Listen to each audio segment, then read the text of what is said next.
যুক্তরাষ্ট্র মহাকাশে নতুন এক দৌড়ে এগিয়ে যেতে চাঁদে পারমাণবিক চুল্লি নির্মাণের পরিকল্পনা করছে। 2030 সালের মধ্যে এটি বাস্তবায়নের লক্ষ্য নিয়েছে দেশটির মহাকাশ গবেষণা সংস্থা নাসা। 6 আগস্ট এক প্রতিবেদনে এই তথ্য জানিয়েছে বার্তা সংস্থা আনাদোলু। মার্কিন সংবাদ মাধ্যম পলিটিকোর হাতে আসা অভ্যন্তরীণ নথির বরাতে জানানো হয়েছে, নাসা আগামী কয়েক বছরের মধ্যে চাঁদের মাটিতে 100 কিলোওয়াট ক্ষমতা সম্পন্ন একটি পারমাণবিক চুল্লি বসানোর উদ্যোগ নিয়েছে। এই উদ্যোগ মূলত চাঁদে যুক্তরাষ্ট্রের আধিপত্য বিস্তার এবং চীন ও রাশিয়ার সঙ্গে চলমান মহাকাশ প্রতিযোগিতায় এগিয়ে থাকার কৌশলের অংশ।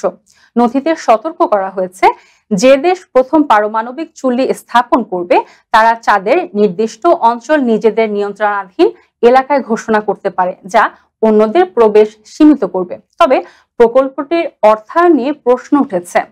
প্রেসিডেন্ট ডোনাল্ড ট্রাম্পের প্রস্তাবিত বাজেটে নাসার বরাদ্দ প্রায় 1/4 কমিয়ে $24.8 বিলিয়ন থেকে $18.8 বিলিয়ন আনার পরিকল্পনা করা হয়েছে। ফলে এই প্রকল্পে অর্থ কোথা থেকে আসবে তা নিয়ে বিতর্ক তৈরি হয়েছে।